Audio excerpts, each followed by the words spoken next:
स्वागत है दोस्तों आपका हमारे इस यूट्यूब चैनल पे। दोस्तों, इस वीडियो में आज हम ज्ञान दर्पण पब्लिकेशन की तरफ से जो सब इंस्पेक्टर का जो किताब प्रकाशित किया गया है प्रैक्टिस सेट, उसके बारे में एक पूरा सीरीज चलाएंगे। और ज्ञान दर्पण पब्लिकेशन का इसलिए मैं बोल रहा हूँ, एडिटोरिया का तो चल ही रहा है, लेकिन ज्ञान दर्पण पब्लिकेशन के का जो टेस्ट सीरीज है, चाहे वो बीपीएससी का हो या फिर बिहार दरोगा का प्रैक्टिस सेट हो, बहुत ही स्टैंडर्ड का और बहुत ही बढ़िया सेट रहता है इसका। अगर आप लोगों को जानकारी नहीं होगा तो ज्ञान दर्पण आप लोग खरीद सकते हैं बुक बीपीएससी का, और आप बिहार दरोगा का, जो कि छोटू बुक स्टॉल बीपीएससी गेट के पास है, वहाँ बीपीएससी गेट के पास चले जाइए और वहाँ से किसी से भी पूछिएगा कि छोटू बुक स्टॉल का कौन सा बुक दुकान है, तो वो बता देगा किताब का दुकान, और वहाँ से आप मांग सकते हैं ज्ञान दर्पण पब्लिकेशन का बीपीएससी के लिए प्रैक्टिस सेट पीटी का और बिहार दरोगा के लिए पीटी का। इसका मैं टेस्ट सीरीज अभी करवाने जा रहा हूँ, 2-3 मिनट आपका लूँगा थोड़ा सा जानकारी देने के बारे में, क्योंकि ये थोड़ा सा नया पब्लिकेशन है और बहुत ही मेहनत किया गया है। हर एक प्रश्न पे उसका एक्सप्लेनेशन पे मैं सब कुछ आपको इस वीडियो में दिखाऊंगा और पूरा एक टेस्ट सीरीज में कंप्लीट करवाऊंगा। तो यहाँ पे देख लीजिए, शुरुआत में जब इन्होंने 65वीं बीपीएससी का जो टेस्ट सीरीज उतारा था, जो कि बहुत बढ़िया ही था, और उससे बुक से हूबहू 38 प्रश्न आए थे, ठीक है। और यहाँ पे जो 38 प्रश्न आए थे, उसी तरह 66वीं बीपीएससी का भी था। मैंने एक सेट डाला था और आप लोगों का अच्छा रिस्पांस आया था। तो मैं चाहता हूँ कि अगर आप लोग का जो 67th बीपीएससी पीटी का जो तैयारी कर रहे हैं, तो अभी थोड़ा सा समय है, इस वजह से मैं जो 66 बीपीएससी का पीटी का जो मैं ज्ञान दर्पण का नहीं करवा पाया था पूरा, उसका मैं सोच रहा हूँ एक सीरीज कर दूं। लेकिन इस सीरीज में पूरा ज्ञान दर्पण का जो बिहार दरोगा का है, तो यहाँ पे एक चीज़ और कंफर्म कर दूं ताकि आप लोगों को कोई कंफ्यूजन न रहे, कि इसका जो अभी ये बुक है ज्ञान दर्पण का, ये बिहार दरोगा का, वो अभ्यास 1 है। और यहाँ पे 1 से 7 तक टोटल किताब में आपको प्रीवियस ईयर का क्वेश्चन दिया गया है, ठीक है। और उसके बाद टोटल 11 सेट आपका दिया गया है प्रैक्टिस के रूप में, ठीक है। और ये आपका है 2019 का जो बिहार दरोगा का हुआ था, उसका ये बुक है, ठीक है। अभी भी अवेलेबल होगा, अभी भी अवेलेबल है छोटू बुक स्टॉल बीपीएससी गेट के पास, वहां से जाके इसे आप लोग जरूर खरीद लीजिए। बशर्ते केवल इसका जो करंट अफेयर्स का है उसे आप लोग छोड़ दीजिएगा, ठीक है। करंट अफेयर्स को टच मत कीजिएगा। बाकी का जितना भी क्वेश्चन है, 80 है, 85 है, ठीक है, वो सारा क्वेश्चन इसका अभी समय है, आप लोग इसको पहले प्रैक्टिस कर लीजिए। किताब अगर मिल जाता है, इन जिन्हें किताब खरीदने में दिक्कत हो रहा है या जिनके पास उपलब्ध नहीं है, जिन्हें मिलने में दिक्कत हो रहा है, मैं अपना कॉन्टैक्ट एड्रेस दे रहा हूँ, वहां से आप हमसे कॉन्टैक्ट कीजिए कि सर मुझे बुक खरीदना है लेकिन आपके जगह पे मिल नहीं रहा है, ठीक है। तो यहाँ पे हम बता देते हैं कि कहाँ पे किताब मिल रहा है फिलहाल पटना में। तो आप लोग छोटू बुक स्टॉल बीपीएससी गेट के पास चले जाइएगा, ठीक है। और यहाँ पे बहुत सारा क्वेश्चन है, प्रूफ के साथ दिया गया है कि जो भी 65वीं का था, उसके बाद फिर 66वीं बीपीएससी का कहाँ कहाँ से आया, वो भी मैं अपने टेलीग्राम चैनल पे प्रूफ के साथ इसका ज्ञान दर्पण पब्लिकेशन का सेंड कर दे रहा हूँ। 65वीं बीपीएससी और 66वीं बीपीएससी का जो अभी हाल ही में हुआ था एग्जाम, उसका जो इसका जो प्रैक्टिस सेट उतारा गया था, उससे कौन कौन सा क्वेश्चन कितने कितने पेज नंबर पे पूछा गया है, कितने कितने पेज नंबर से, वो सारा डिटेल मैं आपको टेलीग्राम चैनल पे सेंड कर दूंगा। अगर आपने हमारा टेलीग्राम चैनल नहीं ज्वाइन किया है तो कृपया करके आप हमारा टेलीग्राम चैनल कन्फ्यूजन 9.2.11 को ज्वाइन कर लीजिए। उसका भी लिंक मैं डिस्क्रिप्शन में दे दूंगा, वहां से भी आप लोग डाउनलोड कर सकते हैं। चलिए, ये तो देख लीजिए। अब आप लोग एक चीज़ बताइएगा कि मुझे ये प्रीवियस ईयर टेस्ट सीरीज इसमें करवाऊं या फिर केवल प्रैक्टिस सेट। तो आप लोग कमेंट कीजिएगा कि सर प्रीवियस ईयर, और जिनको प्रैक्टिस सेट चाहिए वो कमेंट करेंगे प्रैक्टिस सेट, और जिनको लगता है कि बोथ करवा दे, मतलब प्रीवियस ईयर भी करवा दे टेस्ट सीरीज के रूप में और मॉडल सैंपल पेपर भी करवा दे, तो वो बोथ टाइप करेंगे, ठीक है।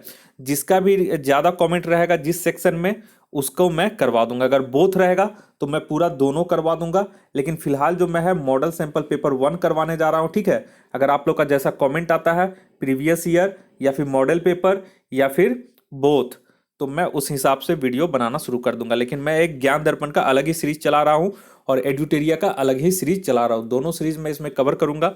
तो चलिए 8वां नंबर पे देख लेते हैं, मॉडल सैंपल पेपर 1, ठीक है। ये सब का जितना जितना क्वेश्चन पूछा गया है इस बुक से, किताब से, वो सारा मैं प्रूफ अपने टेलीग्राम चैनल पे सेंड कर दूंगा, ठीक है। तो यहाँ पे हम देख लेते हैं, ये सब है आपका प्रीवियस ईयर, ठीक है। प्रीवियस ईयर है सारा कुछ। चलिए, तो इसका मैं अभ्यास पत्र 1 करवाता हूँ। और जैसा कि मैंने बोल दिया था कि बिहार पुलिस अवर निरीक्षक प्रारंभिक परीक्षा 2019 का ये बुक अवेलेबल है आपके पास, Chhotu book stall, BPSC gate Patna के पास। तो वहाँ से आप लोग इसका खरीद सकते हैं। केवल ध्यान रखिएगा कि इसका करंट अफेयर्स को टच नहीं करना है। तो चलिए हम एक सेट करवा देते हैं, आपको अंदाज़ा लग जाएगा कि आपको किताब खरीदना चाहिए या फिर नहीं, और कितना बढ़िया इसका टेस्ट सीरीज है वो सब बिहार दरोगा का इस टेस्ट सीरीज से पता चल जाएगा। और कुछ दिन के बाद मैं इसका बीपीएससी के लिए पीटी का भी 67th बीपीएससी पीटी का जो टेस्ट सीरीज चला रहा हूँ, तो मैं उसमें ज्ञान दर्पण का भी कवर कर दूंगा, ठीक है। तो चलिए सबसे पहले बिहार दरोगा के लिए मैं देख लेता हूँ। इसका आज टेस्ट नंबर 1 शुरू करते हैं नए सीरीज में। तो इसे थोड़ा सा जूम कर देते हैं। चलिए, पहला नंबर क्वेश्चन बोल रहा है कि भारतीय उपमहाद्वीप में कृषि के प्राचीनतम साक्ष्य प्राप्त हुए हैं। तो ये कहाँ से प्राप्त हुए हैं? तो ऑप्शन देखिए, कोल्डी हवा है, लहुरा देव से, मेहरगढ़ से और टोकवा से। तो इसका जो सही आंसर हो जाएगा वो आपका हो जाएगा ऑप्शन ख, लहुरा देव से कृषि के प्राचीनतम साक्ष्य प्राप्त हुए हैं। तो यहाँ पे देख लीजिए, अद्यतन खोजों के अनुसार भारतीय उपमहाद्वीप में प्राचीनतम कृषि साक्ष्य वाला स्थल उत्तर प्रदेश में लहुरा देव है, ठीक है ना।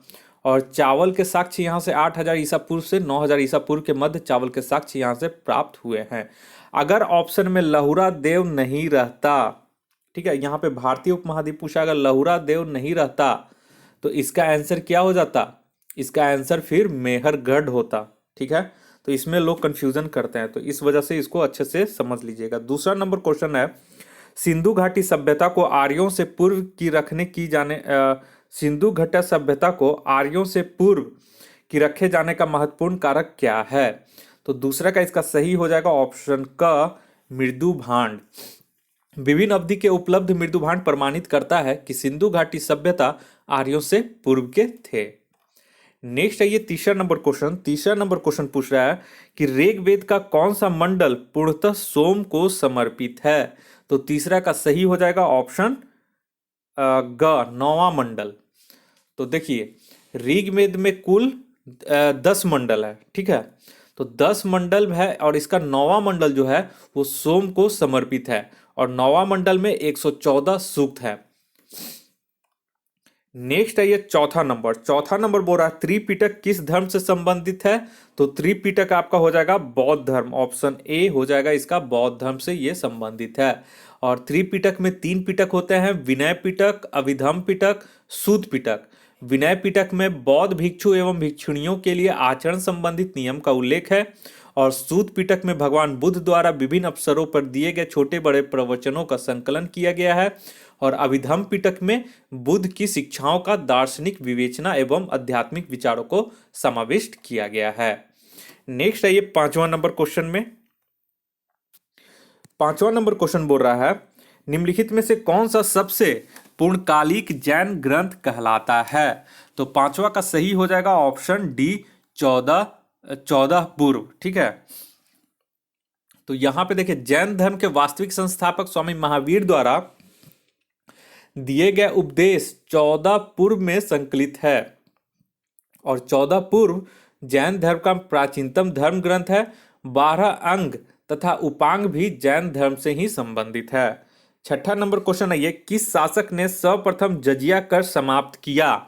तो छठा का सही आंसर हो जाएगा ऑप्शन बी, जैन उल आबिदीन। और जैन उल आबिदीन को धार्मिक सहिष्णुता तथा अच्छे कार्यों के कारण इसे कश्मीर का अकबर भी कहा जाता है, और उसके काल में महाभारत, दशावतार तथा राजतरंगिणी का फारसी में भी अनुवाद किया गया था। 7वां नंबर क्वेश्चन आइए, कबीर किसके शिष्य थे? तो 7वां का सही आंसर हो जाएगा ऑप्शन बी, रामानंद के। कबीर रामानंद के 12 शिष्यों में से एक प्रमुख थे, और उनका जन्म विधवा ब्राह्मणी के गर्भ से वाराणसी के समीप हुआ था। और इनका जो कबीर का जो पालन पोषण हुआ था एक दूल्हा दंपत्ति नीरू और नीमा ने किया था। और कबीर के दोहे का संकलन का प्रमुख पुस्तक, एक पूछा हुआ था कि कबीर के दोहे का संकलन का प्रमुख पुस्तक कौन था बिहार दरोगा मेंस में, वो था बीजक, ठीक है, तो अगर पूछेगा कबीर दोहो का संकलन का प्रमुख पुस्तक कौन सा है, तो वो बीजक हो जाएगा। और कबीर की अन्य रचनाएं सबद साखी एवं रमैनी है, जबकि अमर मूल में कबीर और धर्मदास के संवाद का संकलन है। नेक्स्ट है ये 8वां नंबर, खानवा के युद्ध में कौन पराजित हुआ? तो यहाँ पे 8वां का सही आंसर हो जाएगा ऑप्शन सी, राणा सांगा, यानी कि ग। तो देखिए, खानवा का युद्ध 17 मार्च 1527 को बाबर और राणा सांगा के बीच हुआ था। इस युद्ध में राणा सांगा पराजित हुआ, तत्पश्चात बाबर ने गाजी की उपाधि धारण की थी। नेक्स्ट है ये 9 नंबर में, 9 बोल रहा है कि शेर शाह की मृत्यु हुई। ठीक है, तो 9 का सही आंसर हो जाएगा ऑप्शन बी, कालिंजर में। ठीक है, यहाँ पे थोड़ा सा देखिए शब्द का यहाँ पे उच्चारण जो है थोड़ा सा कहीं कहीं किसी में गलत लिखा गया है, किसी में थोड़ा सा मिस्टेक किया गया, तो उसको मैं सुधार दूंगा। तो 9 का देखिए, 9 का इसका सही हो जाएगा कालिंजर, ऑप्शन ख। तो देखिए 22 मई 1545 ईस्वी को कालिंजर विजय विजय के बाद शेर शाह की मृत्यु बारूद के गोले से हो गई। शेर शाह का मकबरा सासाराम में है और दिल्ली की किला ए कुहना मस्जिद का निर्माण शेर शाह ने कराया था। और दिल्ली में पुराना किला के भवनों का निर्माण भी शेर शाह ने किया था। और शेर शाह ने पट्टा एवं कबूलियत की व्यवस्था भी प्रारंभ की थी। और शेर शाह के संदर्भ में कहा जाता है कि मात्र एक मुट्ठी बजरे के चक्कर में मैंने अपना साम्राज्य खो दिया होता, ये शेर शाह ने कहा था। नेक्स्ट आइए 10वां नंबर, किस मुगल शासक को एक प्रबुद्ध निरंकुश कहा जाता है? तो 10वां का सही हो जाएगा ऑप्शन सी, यानी कि ग, अकबर को। और वह एक धर्मनिरपेक्ष शासक था, सत्ता का केंद्र बिंदु अकबर ही था, इसलिए उसे प्रबुद्ध निरंकुश शासक कहा जाता था, क्योंकि उसके शासन काल में कानून की दृष्टि से सभी समान थे। नेक्स्ट है ये 11 नंबर, लॉर्ड कर्नवालिस की कब्र कहां पर स्थित है?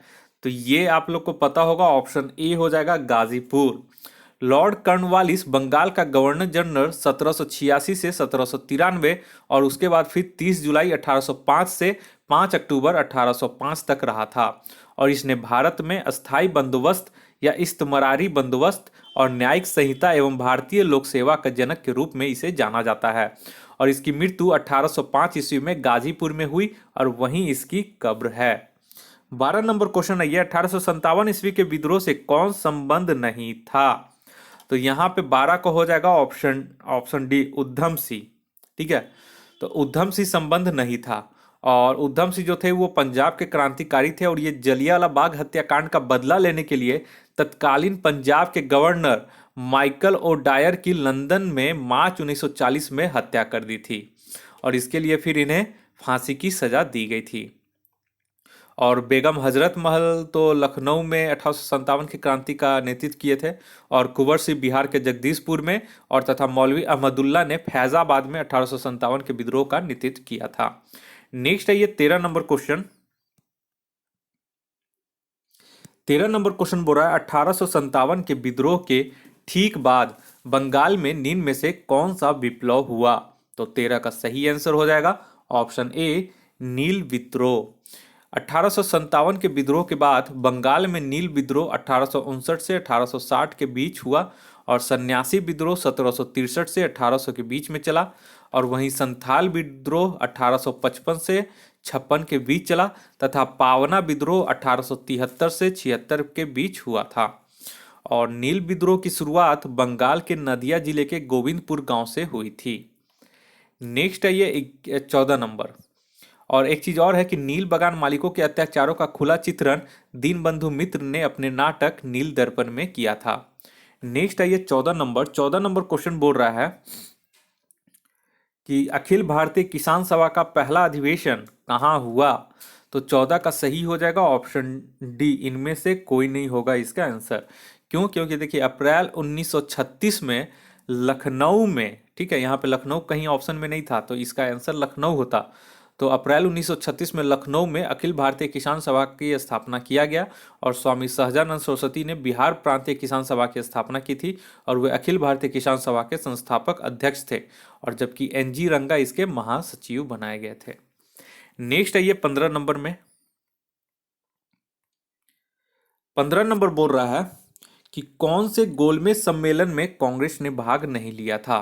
तो 15 का हो जाएगा ऑप्शन बी, द्वितीय गोलमेज सम्मेलन में कांग्रेस ने भाग नहीं लिया था। तो प्रथम गोलमेज सम्मेलन 12 नवंबर 1930 से 13 जनवरी 1931 तक लंदन में आयोजित किया गया, ठीक है, जिसमें भारतीय उदारवादी दल, मुस्लिम लीग, हिंदू महासभा, दलित वर्ग, व्यापारी वर्ग, राजवाड़े के प्रतिनिधित्व ने भाग लिया, किंतु कांग्रेस ने भाग नहीं लिया था, ठीक है। तो किंतु कांग्रेस ने भाग इसमें नहीं लिया था। दूसरा गोलमेज सम्मेलन लंदन में 7 सितंबर। यहाँ पे एक चीज और गलत है, ठीक है, यहाँ पे एक आप सुधार कर लीजिएगा, थोड़ा सा मैंने इसमें मिस्टेक कर दिया। 15 का जो सही आंसर हो जाएगा ऑप्शन क हो जाएगा, प्रथम गोलमेज सम्मेलन में कांग्रेस ने भाग नहीं लिया था। द्वितीय गोलमेज सम्मेलन में कांग्रेस ने भाग लिया था, जिसमें कांग्रेस के एकमात्र प्रतिनिधि के रूप में गांधी जी ने हिस्सा लिया था। और उसके बाद लंदन में जो तीसरा गोलमेज सम्मेलन हुआ था 1932 में, उसमें फिर कांग्रेस ने इस सम्मेलन का बहिष्कार कर दिया था। तो इस प्रकार कांग्रेस ने केवल द्वितीय जो था कांग्रेस का अधिवेशन, उसमें भाग लिया था। तो यहाँ पे मैं थोड़ा बार बार मिस्टेक कर दे रहा हूँ, ठीक है। तो क्वेश्चन देखिए, क्वेश्चन यहीं पे मैं कंफ्यूज कर गया था, ठीक है। और यही हमेशा एग्जाम में भी होता है। कई बार क्या होता है, क्वेश्चन ध्यान से नहीं पढ़ने से, जैसे अभी मैं नहीं हुआ कि क्वेश्चन को मैंने ध्यान से नहीं पढ़ा, ठीक है। तो यहाँ पे क्वेश्चन पूछा था कि कौन से गोलमेज सम्मेलन में कांग्रेस ने भाग लिया, तो ऑप्शन बी इसका सही हो जाता। द्वितीय जो गोलमेज सम्मेलन था उसमें कांग्रेस ने भाग लिया, और प्रथम और तृतीय गोलमेज सम्मेलन में कांग्रेस ने भाग नहीं लिया था। तो ये सही इसका एक्सप्लेनेशन हो गया, थोड़ा सा मिस्टेक हो गया है, उसके लिए मैं क्षमा मांगता हूँ। आगे से फिर मैं उसे ध्यान रखूंगा कि क्वेश्चन को भी एक बार अच्छे से मैं पढ़ लूँ। नेक्स्ट है ये 16 नंबर, निम्न में से कौन सा राष्ट्रपति का क्रम सही है। तो 16 का सही आंसर हो जाएगा ऑप्शन क। पहले है वीवी गिरी, उसके बाद बीबी गिरी का था 1969 से 1974, और उसके बाद है नीलम संजीव रेड्डी, इनका कार्यकाल है 1977 से 1982, और के आर नारायणन 1997 से 2002, और ये जो थे प्रथम अनुसूचित जाति के राष्ट्रपति थे, ये भी एक चीज़ पूछता है। और उसके बाद है फिर डॉक्टर एपीजे अब्दुल कलाम 2002 से 2007, इसे इन्हें मिसाइल मैन के नाम से प्रसिद्ध हैं। तो 16 का ए सही हो जाएगा। नेक्स्ट है ये 17 नंबर में। 17 नंबर बोला वर्तमान में कितने राजनीतिक दल को मान्यता प्राप्त है। तो 17 का हो जाएगा ऑप्शन डी 8। 8 राजनीतिक दल को वर्तमान में मान्यता प्राप्त है। मेघालय के मुख्यमंत्री कॉनराड संगमा के नेतृत्व वाली नेशनल पीपुल्स पार्टी को राष्ट्रीय दल का दर्जा दिया गया है, और ये राजनीतिक दल हैं भारतीय राष्ट्रीय कांग्रेस, भारतीय जनता पार्टी, बहुजन समाज पार्टी, भारतीय कम्युनिस्ट पार्टी, और भारतीय कम्युनिस्ट पार्टी मार्क्सवादी, और राष्ट्रवादी कांग्रेस पार्टी, उसके बाद अखिल भारतीय तृणमूल कांग्रेस, और नेशनल पीपुल्स पार्टी। नेक्स्ट है ये 18 नंबर। 18 बोला भारतीय संविधान में 9वीं अनुसूची किस संविधान संशोधन द्वारा जोड़ा गया है। तो 18 का सही हो जाएगा ऑप्शन ए प्रथम संविधान संशोधन, और ये हुआ था 1951 में। इसमें उल्लिखित कानूनों की सर्वोच्च न्यायालय की न्यायिक पुनर्वलोकन की शक्तियों के अंतर्गत परीक्षा नहीं की जा सकती है। इसके लिए अनुच्छेद 31A तथा 31B भी जोड़ा गया था। नेक्स्ट है ये 19 नंबर। 19 नंबर बोल रहा है कि किस विवाद में सर्वोच्च न्यायालय ने पहली बार संसद की संविधान संशोधन शक्ति को सीमित किया। तो 19 का सही हो जाएगा ऑप्शन बी गोलकनाथ बनाम पंजाब राज्य। गोलकनाथ बनाम पंजाब राज्य के बाद में उच्चतम न्यायालय के 11 सदस्यीय पीठ, जिसमें मुख्य न्यायाधीश थे श्री सुब्बा राव, ने 6-5 के बहुमत से शंकरी प्रसाद तथा सज्जन सिंह के विषयों को पलटते हुए आदेश दिया था कि अनुच्छेद 368 के तहत संसद के भाग 3 में संशोधन करने की कोई शक्ति नहीं है। अनुच्छेद 368 में केवल संविधान संशोधन की प्रक्रिया का प्रावधान है और संविधान संशोधन की शक्ति का नहीं। इसके अलावा सर्वोच्च न्यायालय ने यह भी कहा कि मूल अधिकारों में संशोधन हेतु संविधान सभा आहूत की जानी चाहिए। तो गोलकनाथ वाला जो विवाद है वो बहुत ही महत्वपूर्ण है और बहुत बार पूछता है, और केशवानंद भारती वाला भी। नेक्स्ट आइए 20 नंबर क्वेश्चन। इसमें पूछा भारतीय संविधान के किस अनुच्छेद के अंतर्गत भारत सरकार का दायित्व है कि वह बाह्य आक्रमण एवं आंतरिक अशांति से राज्यों की रक्षा करे। तो 20 का इसका सही आंसर हो जाएगा ऑप्शन ए, अनुच्छेद 355 के अंतर्गत। और एक चीज और है कि मूल संविधान में सशस्त्र जो विद्रोह के स्थान पर आंतरिक अशांति शब्द था, जिसे 44वें संविधान संशोधन अधिनियम 1978 द्वारा इसमें सशस्त्र विद्रोह जोड़ दिया गया था। और अनुच्छेद 356 के अंतर्गत यदि राष्ट्रपति को किसी राज्य के राज्यपाल से प्रतिवेदन मिलने पर अन्यथा यह समाधान हो कि राज्य में जो है वो संवैधानिक प्रक्रिया के अनुसार राज्य नहीं चल रहा, तो उसमें राष्ट्रपति शासन लागू कर सकता है। नेक्स्ट आइए 21 नंबर में। 21 नंबर बोल रहा है भीमराव अंबेडकर का संविधान सभा में निर्वाचन हुआ था। तो ये कहाँ से हो गया था? तो इसका मैंने संविधान सभा में निर्वाचन हुआ था, तो 21 का जो सही आंसर हो जाएगा ऑप्शन बी हो जाएगा, मुंबई प्रेसिडेंसी से। ठीक है। और भारतीय संविधान के निर्माण हेतु संविधान सभा की प्रथम बैठक 9 दिसंबर 1946 ईस्वी को दिल्ली के सेंट्रल हॉल में हुआ था, जिसे संसद भवन का केंद्रीय कक्ष भी कहा जाता है। नेक्स्ट आइए 22 नंबर क्वेश्चन में। 22 नंबर बोल रहा है निम्नलिखित में से किसमें कल्याणकारी राज्य की अवधारणा दिया गया है? तो 22 का बहुत लोग को पता होगा, ऑप्शन सी, राज्य के निधि निर्देशक तत्व भाग 4 में है और अनुच्छेद 36 से 51 के बीच में इसका वर्णन किया गया है। नेक्स्ट आइए 23 नंबर। 23 नंबर क्वेश्चन बोल रहा है किस वाद में उच्चतम न्यायालय ने धारणा प्रस्तुत की कि उद्देशिका संविधान का भाग है? ठीक है, तो 23 नंबर जो हो जाएगा वो हो जाएगा ऑप्शन सी, बोम्बई बनाम यूनियन ऑफ इंडिया। तो बोम्बई बनाम यूनियन ऑफ इंडिया में उच्चतम न्यायालय ने धारणा प्रस्तुत की कि उद्देशिका संविधान का भाग है और केशवानंद बनाम केरल राज्य के मामले में भी अधिकांश न्यायाधीशों ने इसे संविधान का ही भाग माना है। नेक्स्ट आइए 24 नंबर क्वेश्चन। 24 नंबर क्वेश्चन बोल रहा है किसके द्वारा भारत के नियंत्रक एवं महालेखा परीक्षक के पद का सृजन किया गया था? तो 24 का सही आंसर हो जाएगा ऑप्शन बी, संविधान द्वारा। भारतीय संविधान के अनुच्छेद 148 के तहत भारत के नियंत्रक एवं महालेखा परीक्षा के पद का सृजन किया गया है और इनका जो कार्यकाल होता है 6 वर्ष की अवधि या फिर 65 वर्ष की आयु तक, जो भी पहले हो। नेक्स्ट आइए 25 नंबर। 25 बोल रहा निम्नलिखित में से कौन नीति आयोग तथा राज्य सरकारों के बीच समन्वयकर्ता का कार्य करता है? तो 25 का इसका सही आंसर हो जाएगा ऑप्शन सी, राष्ट्रीय विकास परिषद। और नीति आयोग का गठन अगर पूछेगा कब हुआ था, तो इसका गठन 1 जनवरी 2015 को हुआ था। नेक्स्ट आइए, नेक्स्ट इसका क्वेश्चन है 26 नंबर। 26 नंबर बोल रहा है नाबार्ड की स्थापना किस समिति की सिफारिश पर की गई थी? तो 26 का हो जाएगा ऑप्शन डी, शिव। यहां पे देखिए शिवरामन समिति होगा। ठीक है, यहां पे थोड़ा गलती लिख दिया गया है। 26 का जो है वो ऑप्शन डी हो जाएगा, शिवरामन समिति। नाबार्ड अथवा राष्ट्रीय कृषि तथा ग्रामीण विकास बैंक की स्थापना 12 जुलाई 1982 ईस्वी को किया गया और इसका मुख्यालय मुंबई में है और इसकी स्थापना शिवरामन समिति की सिफारिश पर की गई। और 27 नंबर क्वेश्चन आइए, निम्नलिखित में से कौन सा भारत में मुद्रास्फीति के प्राकलन का सबसे प्रचलित माप है? तो 27 का सही हो जाएगा ऑप्शन बी, थोक मूल्य सूचकांक यानी होलसेल प्राइस इंडेक्स, जिसको WPI भी बोलते हैं। और पहला थोक मूल्य सूचकांक 10 जनवरी 1942 से शुरू होने वाले सप्ताह से प्रारंभ हुआ, जबकि इसका आधार वर्ष 1939 में लिया गया था और वर्तमान में थोक मूल्य सूचकांक का आधार वर्ष 2011-12 है। नेक्स्ट है ये 28 नंबर क्वेश्चन। 28 नंबर क्वेश्चन बोल रहा भारत में विदेशी विनिमय संचय का रख रखाव किसके द्वारा किया जाता है? तो 28 का सही हो जाएगा ऑप्शन क, भारतीय रिजर्व बैंक के द्वारा। नेक्स्ट आइए 29 नंबर, भारतीय रिजर्व बैंक का लेखा वर्ष कितना है?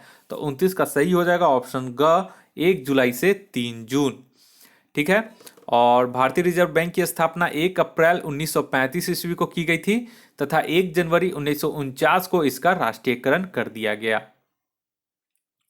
और प्रथम भारत, एक चीज और पूछेगा कि इसका एक चीज ध्यान में रखिएगा कि सर ओसबॉर्न स्मिथ RBI के प्रथम गवर्नर थे और प्रथम भारतीय एवं स्वतंत्र भारत के प्रथम आरबीआई गवर्नर सीडी देशमुख थे। तो ये दोनों चीज आपको याद रखना पड़ेगा। और 1 रुपए के नोट पर केंद्रीय वित्त सचिव का हस्ताक्षर होता है, यह भी कभी कभी पूछता है। 30 नंबर क्वेश्चन आइए। 30 नंबर क्वेश्चन पूछ रहा है कि सेबी का प्रमुख कार्य क्या है। तो 30 का सही हो जाएगा ऑप्शन ख, पूंजी बाजार में निवेशकों के हितों की रक्षा करना। और सेबी का फुल फॉर्म होता है security and exchange board of India, और इसकी स्थापना 12 अप्रैल 1988 को की गई थी। नेक्स्ट आइए 31 नंबर, राष्ट्रीय किसान आयोग का गठन किस वर्ष किया गया। तो 31 का सही आंसर हो जाएगा इसमें राष्ट्रीय किसान आयोग का पूछ रहा है, तो इसका सही आंसर हो जाएगा ऑप्शन बी 2004 में। और इसके प्रथम अध्यक्ष सोमपाल थे। ठीक है। और भारत में कृषि वर्ष 1 जुलाई से 3 जून माना जाता है। और जीडीपी में कृषि का हिस्सा आपका 18% है। 32 नंबर क्वेश्चन आइए, स्वतंत्रता के बाद प्रथम औद्योगिक नीति की घोषणा कब की गई। तो 32 का सही हो जाएगा ऑप्शन ग 1948 में। स्वतंत्रता के बाद देश की प्रथम औद्योगिक नीति की घोषणा 6 अप्रैल 1948 को तत्कालीन केंद्रीय उद्योग मंत्री डॉक्टर श्यामा प्रसाद मुखर्जी द्वारा की गई थी। नेक्स्ट आइए 33 नंबर में। 33 बोल रहा है निम्न में से कौन सी कंपनी महारत्न नहीं है। तो यहां पर नहीं है पूछ रहा है। ठीक है। तो 33 का इसमें हो जाएगा ऑप्शन ग एमटीएनएल। एमटीएनएल जो है वो महारत्न कंपनी नहीं है। नेक्स्ट आइए 34 नंबर। 34 नंबर बोल रहा है वर्तमान में विश्व व्यापार संगठन के कितने सदस्य हैं। तो 34 का इसका हो जाएगा ऑप्शन ए 164। और विश्व व्यापार संगठन की स्थापना 1 जनवरी 1995 को किया गया और इसका मुख्यालय जेनेवा में है। नेक्स्ट है 35 नंबर, कौन सी समिति बैंकिंग सुधार से संबंधित है। तो 35 का सही हो जाएगा ऑप्शन बी नरसिम्हन समिति। और जानकी रामन समिति आपका प्रतिभूति घोटाला से संबंधित है। और तारोपोर समिति रुपए की पूंजी खाते पर परिवर्तनीयता से संबंधित है। और राजा चिलैया समिति कर सुधार से संबंधित है। तो ये बहुत ही इंपॉर्टेंट क्वेश्चन है। 36 नंबर आइए, भारत के किस राज्य का समुद्री तट पर सबसे अधिक लंबा है। समुद्री तट सबसे अधिक लंबा है। तो 36 का इसका सही आंसर हो जाएगा ऑप्शन सी गुजरात। और इसका कितना होगा। तो गुजरात का समुद्री तट 1214 किलोमीटर है। और आंध्र प्रदेश का 973 किलोमीटर, तमिलनाडु का 906 किलोमीटर, महाराष्ट्र का 652 किलोमीटर है। और भारत की तट रेखा की कुल लंबाई है 7500 किलोमीटर। नेक्स्ट आइए 37 नंबर, भारत में कितने राज्य तट रेखा से लगे हुए हैं। तो 37 का सही हो जाएगा ऑप्शन बी 9। तो भारत में 9 राज्य में 9 राज्य और केंद्र शासित प्रदेश में 4 है। तो कौन कौन है 9 राज्य। तो गुजरात, महाराष्ट्र, गोवा, कर्नाटक, केरल, तमिलनाडु, आंध्र प्रदेश, उड़ीसा और पश्चिम बंगाल। 38 नंबर आइए, श्रीहरिकोटा अवस्थित है। तो श्रीहरिकोटा अवस्थित है तो 38 का हो जाएगा ऑप्शन सी पुलिकट झील के समीप। और श्रीहरिकोटा द्वीप आंध्र प्रदेश में पुलिकट झील के समीप स्थित है। और यहां पर भारत का उपग्रह प्रक्षेपण केंद्र सतीश धवन अंतरिक्ष केंद्र स्थापित है। 39 नंबर आइए, निम्नलिखित में से कौन सा एक प्रवाल द्वीप है। तो 39 का हो जाएगा ऑप्शन डी लक्षद्वीप, जो कि रेंज ऑफिसर के एग्जाम में ये पूछा गया था। तो लक्षद्वीप अरब सागर में केरल तट से 200 किलोमीटर से 300 किलोमीटर की दूरी पर विस्तृत द्वीप का समूह है। और यह भारत का केंद्र शासित प्रदेश भी है। और इसका कुल क्षेत्रफल 32 वर्ग किलोमीटर है। और इसकी राजधानी कावारत्ती है। ठीक है। और लक्षद्वीप का सबसे बड़ा द्वीप एडरॉट द्वीप है। 40 नंबर क्वेश्चन आइए, सर क्रीक विवाद किन 2 देशों के बीच है। तो 40 का हो जाएगा ऑप्शन बी भारत और पाकिस्तान के बीच है, जो कि कच्छ के रण में स्थित है। सर क्रीक जो लाइन है वो गुजरात के कच्छ के रण में स्थित है। नेक्स्ट आइए 41 नंबर। 41 बोला भारत के किस राज्य को सिलिकॉन स्टेट के नाम से जाना जाता है। तो 41 का हो जाएगा ऑप्शन सी कर्नाटक को। ठीक है। नेक्स्ट आइए 42 नंबर, 42 तो हो गया, 43 आइए। 43 बोल रहा है कि क्षेत्रफल के, एक मिनट सॉरी, मैं यहाँ पे थोड़ा सा टिक अलग लगा दिया हूँ। 41 बोल रहा था कि भारत के किस राज्य को सिलिकॉन स्टेट के नाम से जाना जाता है, तो ऑप्शन ग हो जाएगा कर्नाटक। और वहीं 42 में पूछ रहा है कि भारत के किस राज्य को साइलेंट वैली के नाम से जाना जाता है, तो 42 का हो जाएगा ऑप्शन ए केरल को। साइलेंट वैली यानी कि शांत घाटी केरल राज्य में स्थित है, और ये नीलगिरी की पहाड़ी के क्षेत्र में ये स्थित है। ठीक है, 43 नंबर आइए, क्षेत्रफल के क्रम में भारत के 4 बड़े राज्य हैं, तो 43 का हो जाएगा ऑप्शन ए। सबसे पहले राजस्थान आ जाएगा, उसके बाद मध्य प्रदेश, उसके बाद महाराष्ट्र, उसके बाद उत्तर प्रदेश। नेक्स्ट आइए 44 नंबर में। 44 बोल रहा है कौन सा राज्य उत्तर पूर्वी राज्यों की 7 बहनों का भाग नहीं है, तो 44 का सही हो जाएगा ऑप्शन बी। बहुत अच्छा क्वेश्चन है, पश्चिम बंगाल। ठीक है, 7 बहनों के नाम से प्रसिद्ध राज्य कौन कौन है, तो असम, मेघालय, मिजोरम, त्रिपुरा, मणिपुर, नागालैंड, अरुणाचल प्रदेश। 45 नंबर क्वेश्चन है, ये कौन सी जनजाति दिवाली को शोक के त्योहार के रूप में मनाती है, तो 45 का हो जाएगा ऑप्शन सी, थारू जनजाति। और थारू जनजाति उत्तराखंड के नैनीताल जिले से उत्तर प्रदेश के गोरखपुर जिले के तराई क्षेत्र में निवास करती है, और यह जनजाति हिंदू धर्म के सभी त्योहार को भी मनाती है। 46 नंबर आइए, चेरनोबिल परमाणु आपदा घटित कहाँ हुआ था, तो देखिए चेरनोबिल आपका पूछा हुआ था ना रेंज ऑफिसर में, तो देखिए इस सब से क्वेश्चन आया हुआ है। इसीलिए मैं बोलता हूँ कि ज्ञान दर्पण का आपका, अगर आपने अभी तक 66 बीपीएससी का पीटी का लेके सॉल्व कर लीजिए, और इसका जो ये है बिहार दरोगा का जो बुक है उसको भी आप लोग लेकर के, पुराना ही बुक है लेकिन लेकर के एक बार इसे बना लीजिए, बस केवल करंट अफेयर्स को मत बनाइएगा।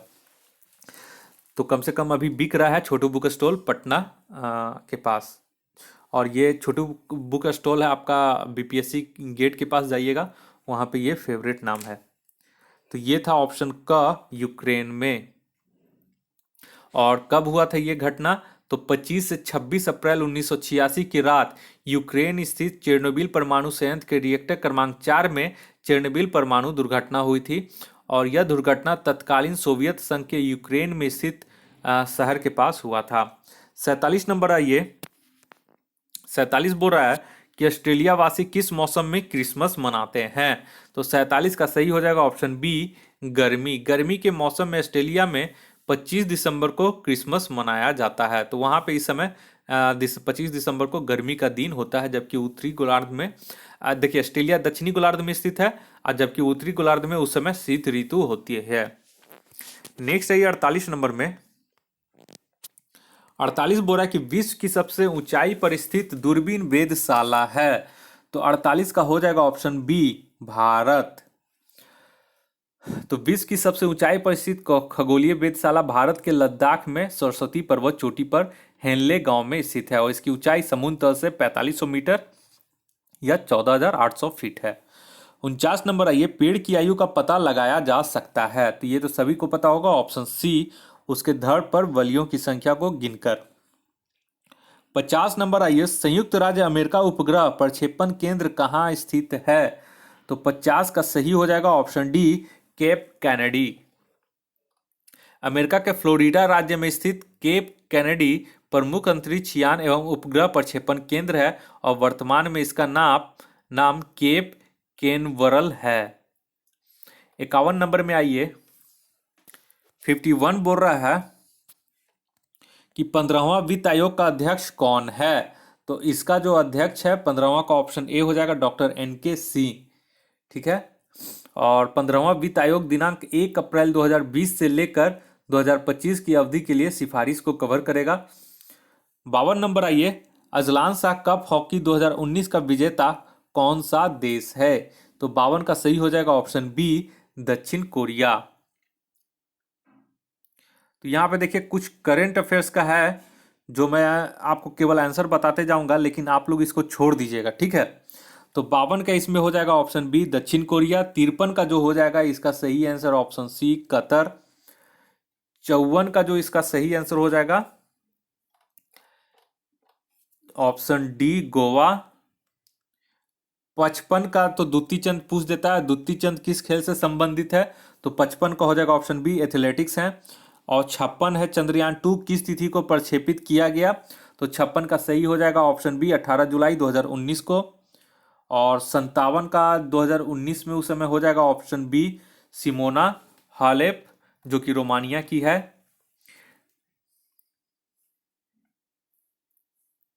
नेक्स्ट आइए 58 नंबर।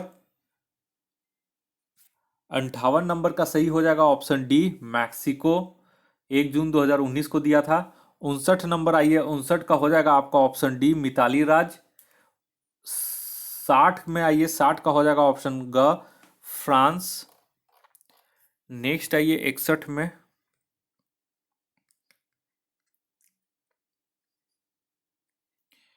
61 का उस समय का आंसर हो जाएगा ऑप्शन बी जाम्बिया। ठीक है। 62 नंबर आइए, 62 नंबर का आपका हो जाएगा ऑप्शन क भागलपुर।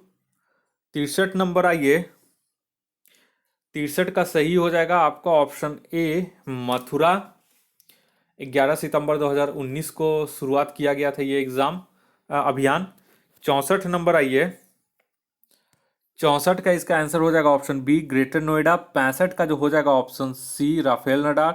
66 का हो जाएगा राष्ट्रीय नागरिकता, तो ये तो आपको हो जाएगा 66 का ऑप्शन डी असम में।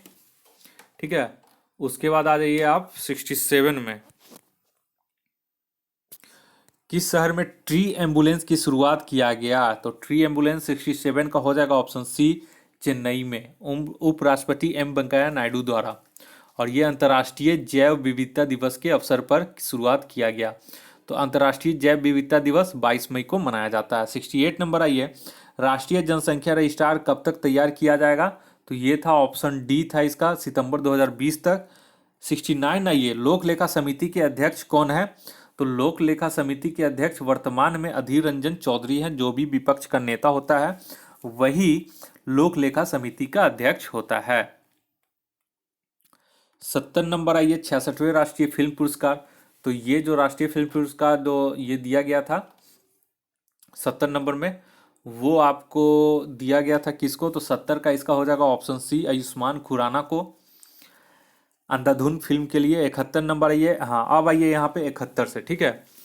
तो 20 क्वेश्चन आपका इसमें करंट रहेगा, तो कोई दिक्कत नहीं है। करंट आप लोग छोड़ करके बाकी का जो जीके क्वेश्चन है उसे सॉल्व कीजिए। और आज जब भी आपको मौका मिले आप जरूर इसे किताब खरीद लीजिएगा। ठीक है। 20 क्वेश्चन करंट अफेयर्स का कोई दिक्कत नहीं है, उसका मैं अपने चैनल पे करवा दूंगा। एग्जाम से पहले ही करवा दूंगा करंट अफेयर्स का, अगर आप लोग को दिक्कत होगा तो। लेकिन ये बुक बहुत इंपॉर्टेंट है, इसका मैं एक्सप्लेनेशन भी आप लोग को दिखाऊंगा, तब आपको समझ में आएगा कि हाँ ये बुक कितना महत्वपूर्ण है। और आप लोगों को मैं क्यों बोल रहा हूँ कि एक बार आप इसे खरीद लें। ठीक है। खरीदने के बाद ही आपको पता चलेगा। 71 नंबर आइए, 71 बोल रहा है कि उत्तल दर्पण द्वारा बना प्रतिबिंब होता है। तो 71 का सही हो जाएगा ऑप्शन ग काल्पनिक और सीधा। नेक्स्ट आइए 72 नंबर में, 72 बोल रहा है कि E equal to M C square किसने प्रतिपादित किया था? तो ये बहुत लोग जान जाएंगे, आइंस्टीन के द्वारा प्रतिपादित किया गया था। इसका मतलब होता है ऑप्शन ख इसका सही हो जाएगा। इसका मतलब ये है E equal to M C square equal to, मतलब ये बोल रहा है कि यदि किसी वस्तु का द्रव्यमान m होगा और प्रकाश का वेग c होगा तो इसके द्रव्यमान से जो संबंध ऊर्जा होगी वो E equal to M C square होगी। नेक्स्ट आइए 73 नंबर में। 73 नंबर बोल रहा है कि ट्रांसफार्मर किस सिद्धांत पर आधारित है? तो इसका हो जाएगा 73 का ऑप्शन ए अन्योन्य प्रेरण के द्वारा, यानी कि म्यूचुअल इंडक्शन। ठीक है। और ट्रांसफार्मर क्या करता है? वोल्टेज को बदलता है, करंट को नहीं बदलता है, वोल्टेज को बदलता है। और ट्रांसफार्मर आपका प्रत्यावर्ती धारा के लिए काम करता है, यानी कि अल्टरनेटिंग करंट के लिए काम करता है। ठीक है। और ट्रांसफार्मर का आविष्कार माइकल फैराडे तथा जोसेफ हेनरी ने किया था। 74 नंबर आइए, 74 नंबर बोल रहा है कि सूर्य ग्रहण के समय सूर्य का कौन सा भाग दिखाई देता है? तो 74 का हो जाएगा ऑप्शन बी कोरोना। ये कोरोना वायरस वाला नहीं है, ये कोरोना दूसरा चीज है जो सूर्य की रोशनी पे, आप लोग कंफ्यूज मत कीजिएगा। ठीक है। आजकल कोरोना का चला हुआ है तो लोग हमेशा सोचते हैं कि कोरोना तो ये कोविड-19 वाला केस है, वो ऐसा नहीं है। 75 नंबर आइए, फोटोग्राफिक कैमरे का अभिदृश्यक लेंस होता है। तो 75 के यहाँ पे हो जाएगा ऑप्शन बी उत्तल। तो इसका उत्तल लेंस का होता है। ठीक है, 76 नंबर आइए। 76 बोरा सबसे हल्की धातु कौन सी है? तो जो दिए गए ऑप्शन है उसमें सबसे हल्की धातु लिथियम है, तो ऑप्शन सी इसका सही आंसर हो जाएगा। 77 में आइए, दिया सलाई में प्रयुक्त होता है, दिया सलाई यानी कि माचिस में क्या प्रयुक्त होता है? तो 77 का सही आंसर हो जाएगा फास्फोरस। तो इसका कौन सा फास्फोरस? तो यहाँ पे लाल और सफेद है, तो आप लोग तो इसका जानते होंगे, इसका हो जाएगा लाल फास्फोरस, देखते ही होंगे। तो ऑप्शन का इसका सही हो जाएगा।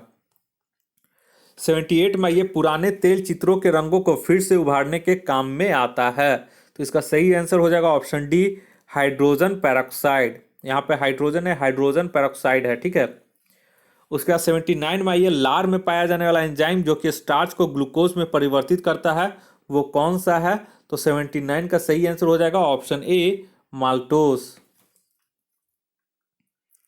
नेक्स्ट आइए 80 नंबर, पेट्रोल में विषैला मिश्रित पदार्थ है, तो विषैला मिश्रित पदार्थ कौन सा है 80 नंबर? तो 80 का हो जाएगा option B tetra ethyl lead. ठीक है, और अब बहुत सारे जो BS6 वर्जन आ रहे हैं उसमें इसको हमेशा के लिए मतलब खत्म करने पे विचार किया जा रहा है। 81 नंबर आइए। 81 नंबर बोला हल्दी के पौधे का खाने योग्य हिस्सा कौन सा है? तो इस तरह का देखिएगा क्वेश्चन हमेशा रहता है और लोग थोड़ा थोड़ा सा इसमें कंफ्यूज करते हैं। तो 81 का इसका सही हो जाएगा ऑप्शन सी प्रकंद। 82 नंबर आइए। 82 बोल रहा है मानव शरीर में मास्टर ग्रंथि है, तो ये पिट्यूटरी ग्लैंड को बोलते हैं, तो ऑप्शन इसका डी हो जाएगा। 83 में आइए। 83 बोल रहा है कि कौन सा खनिज लवण शरीर में बहुतायत मात्रा में पाया जाता है?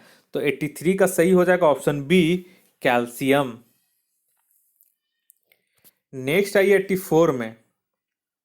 84 बोल रहा है कि लैंगरहेंस की उद्दीपनाओं में क्या पाया जाता है? तो ये आपका 84 का जो हो जाएगा ऑप्शन सी होता है पैंक्रियाज। पैंक्रियाज में ही लैंगरहेंस की उद्दीपीय पाए जाते हैं। और आइलेट्स, जिसको आइलेट्स ऑफ लैंगरहेंस बोला जाता है, ये पैंक्रियाज का ही क्षेत्र है। नेक्स्ट आइए 85 में विषाणु की खोज किसने की थी? विषाणु यानी कि वायरस की खोज सन 1892 ईस्वी में इवानोवस्की ने की थी, यानी ऑप्शन ख इसका सही हो जाएगा। 86 आइए। पर्यावरण सुरक्षा अधिनियम को अन्य किस नाम से जाना जाता है? तो 86 का हो जाएगा ऑप्शन ए छाता विधान। और भारत में पर्यावरण संरक्षण अधिनियम 1986 ईस्वी को छाता विधान के रूप में जाना जाता है। और वर्ष 1972 में स्टॉकहोम में आयोजित संयुक्त राष्ट्र के प्रथम मानव पर्यावरण सम्मेलन के निर्णयों को कार्यान्वित करने के उद्देश्य से भारत सरकार ने पर्यावरण संरक्षण अधिनियम 1986 को पारित किया गया था। और भोपाल गैस त्रासदी के बाद भारत सरकार ने संविधान के अनुच्छेद 253 के तहत पर्यावरण संरक्षण अधिनियम को 1986 को पारित किया था।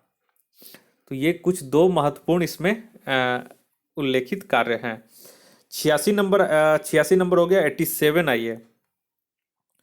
पारिस्थितिकी निम्नलिखित के बीच पारस्परिक संबंधों का अध्ययन है, तो किसके किसके बीच? तो ये हो जाएगा ऑप्शन ए जीव और वातावरण के बीच। और पारिस्थितिकी शब्द का प्रयोग सर्वप्रथम वर्ष 1865 में रेटर ने किया था और अर्नेस्ट हैकेल ने पारिस्थितिकी शब्द का प्रयोग किया था।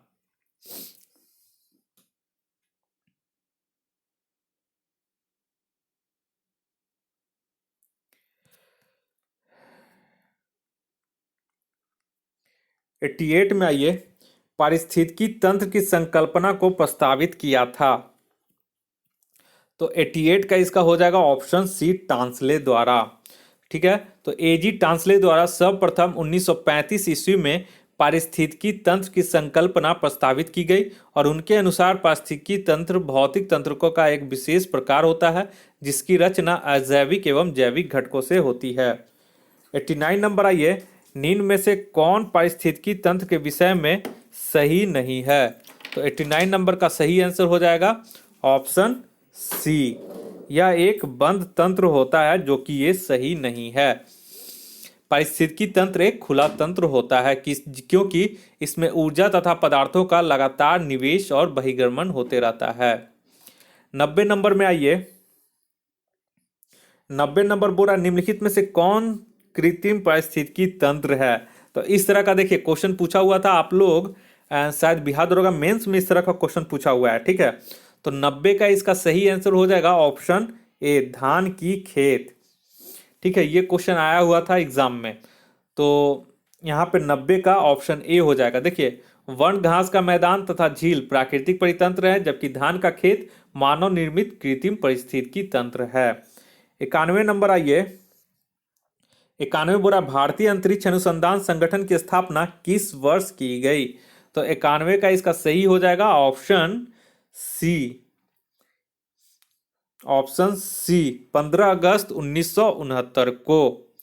तो इसका देखिए भारतीय अंतरिक्ष अनुसंधान समिति के पुनर्गठन करके 15 अगस्त 1969 को भारतीय अंतरिक्ष अनुसंधान संगठन यानी कि इसरो की स्थापना की गई और इसका मुख्यालय बेंगलुरु में है। और ठीक है, और इसरो का स्थापना विक्रम साराभाई ने किया था। नेक्स्ट है 92, जर्मनी और पोलैंड के बीच कौन सी रेखा है। तो 92 का सही हो जाएगा ऑप्शन ए, हिडेनबर्ग रेखा। और जर्मनी और पोलैंड के बीच है, ठीक है। और वहीं पे 38वीं समानांतर रेखा उत्तरी कोरिया और दक्षिणी कोरिया के बीच है। मैगीनॉट रेखा जर्मनी एवं फ्रांस के बीच है। और 49वीं समानांतर रेखा अमेरिका और कनाडा के बीच है। नेक्स्ट आइए 93 में। 93 का बात करें तो मानचित्र पर खींची गई वह रेखा जो महासागर के उन स्थानों को मिलाती है जहां पर सवर्ण लवणता पाई जाती है, तो इसको क्या बोलते हैं। तो 93 का इसमें हो जाएगा ऑप्शन ए, आइसोहेलाइन, ठीक है। और समान गहराई के समुद्र स्थलों को जोड़ने वाली रेखाएं क्या कहलाती हैं। तो आइसोहाइप्स। और उसके बाद अगर समान वायु दाब वाले स्थानों को जोड़ने वाली रेखा तो उसको आइसोबार कहते हैं। तो इस तरह से कुछ कुछ क्वेश्चन कभी कभार पूछा रहता है। नेक्स्ट आइए 94, राइटर्स किस देश की समाचार एजेंसी है। तो 94 का इसका सही हो जाएगा ऑप्शन बी, ब्रिटेन की। और तास जो है रूस की है। और एसोसिएट्स प्रेस और यूनाइटेड प्रेस इंटरनेशनल अमेरिका का है। 95 नंबर आइए, फ्रांस सरकार की सरकारी रिपोर्ट या प्रकाशन को क्या कहते हैं। तो 95 का सही हो जाएगा ऑप्शन सी, येलो बुक। और ब्रिटिश सरकार की सरकारी रिपोर्ट को ब्लू बुक कहते हैं। 96 नंबर आइए। 96 नंबर बोला राष्ट्रीय बालिका दिवस किस तिथि को मनाया जाता है। अच्छा क्वेश्चन है, मतलब इंपॉर्टेंट क्वेश्चन है, इस तरह का क्वेश्चन आते रहता है। तो 96 का सही हो जाएगा ऑप्शन ए, 24 जनवरी को। और राष्ट्रीय मतदाता दिवस 25 जनवरी को। और अंतर्राष्ट्रीय महिला दिवस 8 मार्च को। विश्व जल दिवस 22 मार्च को। नेक्स्ट आइए 97 नंबर में, चंद्रकांता पुस्तक के लेखक कौन है। तो इसका हो जाएगा देवकीनंद खत्री, यानी कि ऑप्शन ख इसका सही हो जाएगा। और आर के नारायण का है guide, Malgudi days, the dark room, my days, ये सब इसका इंपॉर्टेंट है। और रामधारी सिंह दिनकर का कुरुक्षेत्र और उर्वशी है, जिसके लिए इन्हें ज्ञानपीठ पुरस्कार दिया गया था। 98 नंबर आइए, कोसी गंगा में मिलती है, तो किसके निकट मिलती है। तो 98 का सही हो जाएगा ऑप्शन डी, खगड़िया के निकट। और कोसी नदी का उद्गम स्थल गोसाई थान नेपाल है, ठीक है, इसे आप लोग याद रखिएगा। और इसको बिहार का शोक भी कहा जाता है। नेक्स्ट आइए 99 नंबर में, बिहार में कहाँ सर्वाधिक औसत वर्षा होती है। तो 99 का सही हो जाएगा ऑप्शन डी, किशनगंज में। नेक्स्ट आइए 100 नंबर में, और पहला प्रैक्टिस सेट का ये आखिरी क्वेश्चन है, निम्नलिखित में से किस राज्य में सर्वाधिक लिंगानुपात है। तो 100 का हो जाएगा, इसमें देखिए केरल नहीं दिया हुआ है, तो आपको अब बोलिएगा सर केरल नहीं दिया हुआ है इसलिए सर ये क्वेश्चन ही गलत। नहीं, जो ऑप्शन दिया है उसमें से पूछ रहा है कि निम्न में से कौन सा किस में सर्वाधिक लिंगानुपात है। तो क्वेश्चन सही है, ठीक है। हाँ, ये सही था कि अगर केरल रहता है तो केरल सबसे ज्यादा होता है 284, उसके बाद तमिलनाडु आता है 995, तो इसका ऑप्शन ए हो जाता, ठीक है। तो देखिए दोस्तों, इस तरह से करके ये मैंने पहला प्रैक्टिस सेट करवा दिया है। अगर आप लोग बोलेंगे तो मैं प्रीवियस ईयर का भी करवा दूंगा। और उसके बाद देखिए कुछ मैं किताब का इसमें दिखा देता हूं कि इस तरह से फिर उसका उत्तर माला दिया जाएगा आप लोगों को, ठीक है, अगर आप किताब खरीदते हैं तो। और उसके बाद आपका जो एक्सप्लेनेशन है, देखिए किताब में किस तरह का एक्सप्लेनेशन है और कितना बढ़िया से एक्सप्लेन किया गया है, आप लोग देख सकते हैं। इसमें कोई भी कोताही या फिर कंजूसी नहीं की गई है। तो इस तरह से यहाँ पे पूरे 100 क्वेश्चन का पूरा एक्सप्लेनेशन किया गया है, ठीक है, जो कि बहुत ही इंपॉर्टेंट है। उसके बाद फिर टेस्ट 2 शुरू होगा। तो आप लोग अगर किताब नहीं खरीदे हैं तो आज ही जाइए और Chhotu book stall BPSC gate Patna के पास ये बुक उपलब्ध है, आप लोग खरीद सकते हैं। अगर कोई दिक्कत होगा तो आप हमें ईमेल कर सकते हैं। मैं अपना सारा लिंक जो है, टेलीग्राम चैनल का लिंक और अपना कॉन्टैक्ट लिंक, वो मैं डिस्क्रिप्शन बॉक्स में दे रहा हूँ, वहाँ से आप लोग ज्वाइन कीजिएगा। और छोटू बुक स्टॉल के पास अगर कोई दिक्कत होगा तो ज़रूर बोलिएगा। कन्फ्यूज़न 9.2.11 के हम लोग सब्सक्राइबर हैं और हमें ये बुक चाहिए। अगर नहीं होगा तो वो व्यवस्था करके आपको ज़रूर दे देंगे। इस वीडियो को देखने के लिए आप लोग का बहुत बहुत शुक्रिया। जल्दी मिलते हैं एक नए टेस्ट में, तब तक आप लोग का बहुत बहुत धन्यवाद। शुभ मंगल। धन्यवाद।